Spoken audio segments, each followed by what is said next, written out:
Hello learners, आज हम पढ़ने जा रहे हैं लिपिड एंकर्ड प्रोटीन्स। अब लिपिड एंकर्ड प्रोटीन्स के बारे में पढ़ने से पहले हम पहले ये जान लेते हैं आखिर ये लिपिड एंकर्ड प्रोटीन पाए किस में जाते हैं और किसका पार्ट है। आपने बचपन से पढ़ा होगा प्लाज्मा मेम्ब्रेन के बारे में। जो प्लाज्मा मेम्ब्रेन है, प्लाज्मा मेम्ब्रेन जो है वो 3 तरह की प्रोटीन से मिलकर बनी हुई होती है। वैसे बेसिकली अगर हम प्लाज्मा मेम्ब्रेन का कंपोजिशन देखें तो प्लाज्मा मेम्ब्रेन जो है मेन 3 चीज़ों से मिलकर बनती है, लिपिड, प्रोटीन एंड कार्बोहाइड्रेट। तो जो लिपिड है, लिपिड प्लाज्मा मेम्ब्रेन में 3 तरह की पाई जाती है। एक है एक्सट्रिंसिक, जिसे हम एक्सटर्नल या पेरिफेरल प्रोटीन भी बोलते हैं। सेकंड है इंटीग्रल या फिर इंट्रिंसिक, जिसे हम इंट्रिंसिक प्रोटीन भी बोल सकते हैं, है ना, क्योंकि ये इंटरनल साइड में एम्बेडेड होते हैं। और एक्सटर्नल क्यों बोलेंगे, क्योंकि वो एक्सटर्नल साइड यानी कि एक्सोप्लाज्मिक साइड पर प्रेजेंट होते हैं, इसलिए उसे एक्सट्रिंसिक प्रोटीन्स कहते हैं। और सबसे थर्ड वाला और लास्ट प्रोटीन जो है वो है lipid anchored protein. Lipid anchored protein का मतलब क्या होता है, ये प्लाज्मा अंदर प्रेजेंट होती है, और ये लिपिड एंकर्ड प्रोटीन का मतलब होता है ऐसे प्रोटीन और लिपिड जो आपस में क्या होते हैं, लिंक्ड होते हैं। तो लिपिड लिंक्ड प्रोटीन्स ही लिपिड एंकर्ड प्रोटीन कहलाते हैं। अब ये जो लिपिड लिंक्ड होते हैं प्रोटीन्स के साथ में, वो कौन से इंटरेक्शन के थ्रू या कौन से बॉन्ड के थ्रू आपस में कनेक्टेड रहते हैं, वो कनेक्टेड रहते हैं कोवैलेंटली, है ना। और आप जैसा कि जानते हैं कोवैलेंट बॉन्ड जो है बहुत स्ट्रांग होता है ना, जिसको हम ना सॉल्ट के थ्रू ब्रेक कर सकते हैं ना डिटर्जेंट के थ्रू ब्रेक कर सकते हैं। मतलब बहुत ढेर इंसान है जिसको हम अलग ही नहीं कर सकते, किसके थ्रू, सॉल्ट के थ्रू या फिर डिटर्जेंट के थ्रू। अब हम देख लेते हैं लिपिड एंकर्ड प्रोटीन्स के टाइप्स क्या क्या हैं। फर्स्ट टाइप है फैटी एसिलेटेड प्रोटीन्स। अब इसके अंदर भी वापस 2 सब टाइप है इनके। फैटी एसिलेटेड प्रोटीन्स के अंदर देख लेते हैं हम। फर्स्ट है मिरिस्टिक एसिड, ठीक है। जो मिरिस्टिक एसिड होता है वो क्या होता है, मिरिस्टॉइल एंकर्ड प्रोटीन। मतलब मिरिस्टॉइल जो है वो प्रोटीन के साथ में क्या होता है, लिंक्ड होता है, ठीक है। और ये 14 कार्बन का चेन है जो एंडोप्लाज्मिक या फिर साइटोप्लाज्मिक फेज पर प्रेजेंट होता है प्लाज्मा मेम्ब्रेन के, ठीक है। फिर देख लेते हैं हम मिरिस्टॉइलेशन। मिरिस्टॉइलेशन का मतलब क्या होता है, attachment of myristic acid. Protein के साथ में मिरिस्टिक एसिड का अटैचमेंट कैसे होता है, ठीक है वो। तो myristic acid is attached to the alpha amino group of an N terminal glycine residue through a amide linkage. ये इंपॉर्टेंट लाइन है, आपको ध्यान में रखनी है। ये नेट CSIR में भी आ चुका है और आपके MSc के पॉइंट ऑफ व्यू से भी बहुत इंपॉर्टेंट है। तो जो मिरिस्टिक एसिड है वो प्रोटीन के साथ अल्फा एमिनो ग्रुप के एन टर्मिनल ग्लाइसिन रेजिड्यू पर जुड़े हुए होते हैं, अटैच होते हैं, वो भी किसके थ्रू, अमाइड लिंकेज के थ्रू, ठीक है। कौन सा लिंकेज होता है ये भी आपको ध्यान में रखना है। फिर ये जो प्रोसेस है ये इरिवर्सिबल प्रोसेस है। ये जो प्रोसेस है कौन सा है, इरिवर्सिबल प्रोसेस है, ठीक है। ये चीज़ भी आपको ध्यान में रखनी है। फिर ये जो है ये इंपॉर्टेंट होता है किसके अंदर, एपोप्टोसिस के अंदर, ठीक है। किसके अंदर इंपॉर्टेंट होता है, एपोप्टोसिस के अंदर इंपॉर्टेंट होता है। एपोप्टोसिस मतलब प्रोग्राम्ड सेल डेथ, ठीक है। और ये जो होता है को ट्रांसलेशन मॉडिफिकेशन में इंपॉर्टेंट होता है, ठीक है। अब यहाँ पे देख लीजिए, जैसे कि ये प्लाज्मा मेम्ब्रेन है। प्लाज्मा मेम्ब्रेन के अंदर 14 कार्बन का क्या है, 14 कार्बन का चेन है फैटी एसिड का, जिसके साथ में क्या जुड़ा हुआ है, अमाइड लिंकेज, है ना, अमाइड लिंकेज है। और अमाइड लिंकेज के साथ में ये आपके मिरिस्टिक एसिड जुड़ा हुआ है। अब सेकंड टाइप इसका हम देख लेते हैं, वो है आपका पाल्मेटिक एसिड, ठीक है। क्या है, पाल्मेटिक एसिड। अब ये जो पाल्मेटिक एसिड है ये 16 कार्बन का है, ठीक है। अब मिरिस्टिक एसिड का आप अगर एग्जांपल देना चाहे तो आप एग्जांपल दे सकते हैं इसका, क्या, इसका आप एग्जांपल दे सकते हैं G अल्फा प्रोटीन। अगर आपको पाल्मेटिक एसिड का एग्जांपल देना है तो आप दे सकते हैं ट्रांसफेरिन प्रोटीन, ठीक है।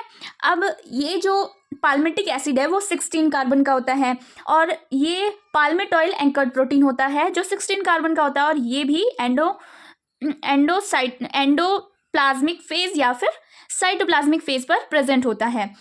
एक चीज़ आपको ध्यान में रखनी है कि मिरिस्टॉइलेशन में जो ये जो प्रोसेस है ये जो है ये इरिवर्सिबल होती है, जबकि अगर हम इसकी बात करें तो ये जो प्रोसेस है वो रिवर्सिबल होती है, ठीक है। अब मिरिस्टॉइलेशन तो हमने देख लिया, अब हम देख लेते हैं पाल्मिटॉइलेशन, मतलब अटैचमेंट ऑफ पाल्मिटिक एसिड, ठीक है। अब ये रिवर्सिबल प्रोटीन मॉडिफिकेशन है और रिवर्सिबल प्रोसेस है ना। अब palmitic acid is attached to a specific cysteine residue via thioester linkage. अब देखो दोनों में डिफरेंस आपको साफ साफ दिखाई दे रहा होगा। यहाँ अपन अगर बात करें तो जो मिरिस्टिक एसिड है वो अल्फा अमीनो ग्रुप के एन टर्मिनल से ग्लाइसिन रेजिड्यू पर जुड़ा हुआ है, जबकि इसमें सिस्टीन रेजिड्यू पर ये जुड़ा हुआ है।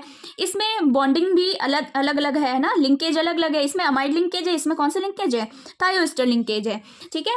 अब ये जो इंपॉर्टेंट रोल निभाता है किसके अंदर, ट्रांसमेम्ब्रेन सिग्नलिंग के अंदर। ठीक है।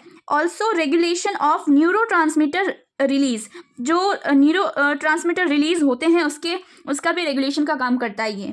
ठीक है। ये है पूरा पाल्मिटाइलेशन का प्रोसेस। अब ये हो गया आपका first type fatty acylated proteins. अब हम सेकेंड टाइप देखेंगे इसका हम सेकेंड टाइप देखेंगे, वो है आपका क्या, प्रेनिलेटेड प्रोटीन्स, है ना। प्रेनिलेटेड प्रोटीन्स देखेंगे जिसके अंदर हम पढ़ेंगे फार्नेसिल एंकर्ड प्रोटीन के बारे में। ठीक है। तो जो प्रेनाइल चेन है या फिर फार्नेसिल चेन है आपके साइटोप्लाज्मिक एंड पर या फेस पर। ठीक है। ये जो है ये 15 कार्बन का क्या है, 15 कार्बन का फार्नेसिल चेन है। अब ये जो फार्नेसिल चेन है वो किसका डेरिवेटिव है, हाइड्रोफोबिक आइसोप्रीन का डेरिवेटिव है जो 5 कार्बन का होता है। अब ये जो फार्नेसिल चेन है या फिर प्रेनाइल चेन है वो अटैच्ड होती है कहाँ पर, प्रोटीन के कौन से रेजिड्यू पर, सिस्टीन रेजिड्यू पर। ओके। पर यहाँ पर भी लिंकेज जो है वो चेंज आएगा। अब पहले हमने देखा था मिरिस्टॉइलेशन में अमाइड लिंकेज आ रहा था, फिर देखा था पाल्मिटॉइलेशन में आ रहा था थायोस्टर लिंकेज। अब इसमें कौन सा लिंकेज आ रहा है, इसमें आ रहा है थायोईथर लिंकेज। ठीक है, नियर सी टर्मिनल। ये है आपका प्रेनिलेटेड प्रोटीन्स या फिर प्रेनिलेशन के प्रोसेस। ये पूरा कौन सा प्रोसेस है, प्रेनिलेशन का प्रोसेस है, जिसमें क्या होता है जो फार्नेसिल चेन है या फिर प्रेनिल चेन है वो किसके साथ जुड़ती है, कौन से रेजिड्यू पर जुड़ती है, प्रोटीन के सिस्टीन रेजिड्यू पर जुड़ती है, वो भी थायोईथर लिंकेज के साथ में। ठीक है, सी टर्मिनल पर। अब मोस्ट कॉमन टाइप का एक प्रेनिलेशन होता है जिसे हम बोलते हैं काक्स बॉक्स। ठीक है, प्रेनिलेशन मोटिफ होता है ये। अब यहाँ पर जो काक्स बॉक्स है इसमें सी अलग रिप्रेजेंट कर रहा है, ये जो डबल ए है वो अलग रिप्रेजेंट कर रहे हैं, एक्स अलग रिप्रेजेंट कर रहे हैं। ये अच्छे से हम नेक्स्ट पेज में समझते हैं। इसका हम एग्जाम्पल ले सकते हैं आरएस प्रोटीन, जिसे हम जी प्रोटीन भी बोलते हैं। इसके बारे में हम आगे और देखते हैं ना।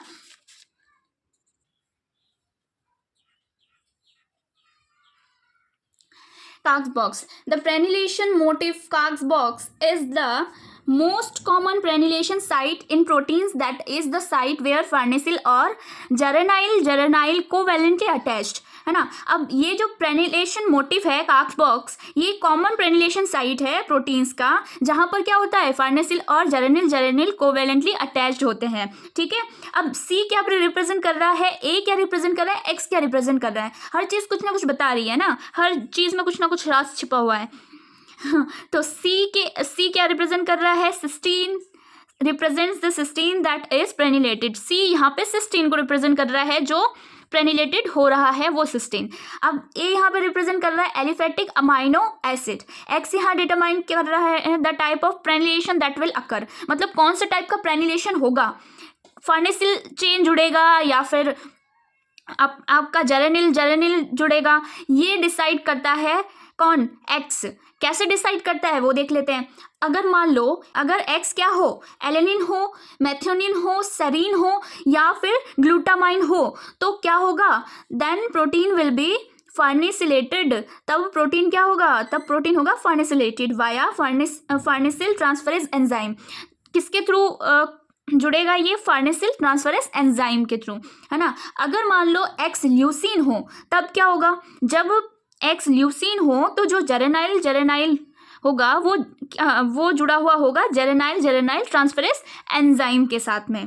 अब अगर हम फंक्शंस की बात करें वो क्या क्या है, प्रेनिलेटेड प्रोटीन्स के इम्पोर्टेंट फंक्शन है यूकैरियोटिक सेल ग्रोथ के अंदर, मतलब जितने भी यूकैरियोटिक सेल्स हैं उसमें सेल ग्रोथ का काम, यानी कि यूकैरियोटिक जितने भी एनिमल्स हैं उनके अंदर ये सेल ग्रोथ का काम करती है, के अंदर इंपॉर्टेंट रोल निभाएगी, डिफ्रेंशिएशन में इंपॉर्टेंट रोल निभाएगी एंड मॉर्फोलॉजी में भी। अब इसका मोस्ट इम्पॉर्टेंट एग्जाम्पल है RS प्रोटीन, जिसको जी प्रोटीन भी बोलते हैं। अब ये RS प्रोटीन का काम क्या है? RS प्रोटीन का काम है क्या? Turn on genes which involve in cell growth and differentiation. जो सेल मतलब जो जीन सेल के अंदर क्या करते हैं, सेल ग्रोथ या डिफ्रेंसिएशन में मदद करते हैं या इन्वॉल्व होते हैं, उनको ये टर्न ऑन करने का काम करता है। ठीक है, और ये जो RS प्रोटीन है ये अंडरगोस प्रेनिलेशन वाया फार्नेसिल ट्रांसफरेज। ये काम करता है किसमें? प्रेनिलेशन वाया फार्नेसिल ट्रांसफरेज में ये प्रोटीन काम करता है। ठीक है, अदर प्रेनिलेटेड प्रोटीन कौन कौन से हो सकते हैं? Members of the Rab Rho family as well as lamins. ठीक है, ये हो गए प्रेनिलेशन के फंक्शंस कि इनका इंपॉर्टेंट रोल कहाँ कहाँ होता है। अब हम देखेंगे इसका थर्ड टाइप का प्रोटीन कौन सा है, वो है GPI प्रोटीन, है ना, GPI एंकर्ड प्रोटीन। अब GPI का फुल फॉर्म क्या है? GPI का फुल फॉर्म है G represents that glycosyl, P represents that phosphatidylate and I represents that inositol। ये है GPI का फुल फॉर्म। तो GPI एंकर प्रोटीन जो है वो कहाँ प्रेजेंट होता है? एक्सोप्लाज्मिक फेज पर। ध्यान रखना, पहले हमने जितने भी 2 प्रोटीन पढ़े वो सारे के सारे एंडोप्लाज्मिक फेज पर प्रेजेंट थे, पर सिर्फ GPI एंकर प्रोटीन ही ऐसा प्रोटीन है जो एक्सोप्लाज्मिक फेज की और प्रेजेंट होता है। ठीक है, अब ये जो GPI कॉम्प्लेक्स है वो अटैच होता है किसके थ्रू? अमाइड लिंकेज के थ्रू प्रोटीन के साथ में, वो भी प्रोटीन के C टर्मिनल कार्बोक्सिलिक ग्रुप के साथ में ये अटैच होता है। ठीक है, अब ये GPI कॉम्प्लेक्स जो है वो सिंथेसिस होता है RER के ल्यूमेन में, वो भी एक्सोप्लाज्मिक फेज पर। ठीक है, अब इसका फंक्शन क्या है? ये एक्ट करता है हाइड्रोलिटिक एंजाइम की तरह काम करता है, एडेशन मॉलिक्यूल की तरह काम करता है और रिसेप्टर प्रोटीएज इनहिबिटर की तरह भी काम करता है। और इनका जो इम्पोर्टेंट रोल है वो एम्ब्रियोजेनेसिस के अंदर है, डेवलपमेंट में है, न्यूरोजेनेसिस में है, इम्यून सिस्टम में है, फर्टिलाइजेशन में है। अब एक तरह का प्रोटीन है, अगर हम इसका एग्जाम्पल लें तो ये एक तरह का प्रोटीन है जिसका नाम है IZUZO1R, जिसको जूनो भी बोलते हैं ना, ये जो GPI प्रोटीन है ये रिलीज किया जाता है अपने मेमेलियन एग प्लाज्मा मेम्ब्रेन के थ्रू। ठीक है, does not allow for sperm to fuse with the egg, मतलब एक स्पर्म के फ्यूज हो जाने के बाद में अदर जितने भी स्पर्म्स हैं उनको ये फ्यूज नहीं होने देता, मतलब ये पॉलीस्पर्मी को ब्लॉक करने का काम करता है और ये इसका मेन इंपॉर्टेंट काम है। ठीक है, ये है इसके important role GPI anchored proteins के। ये है हमारे तीनों टाइप के lipid anchored protein. If my content really helps to you, then please like, share, subscribe my channel. Thanks for watching.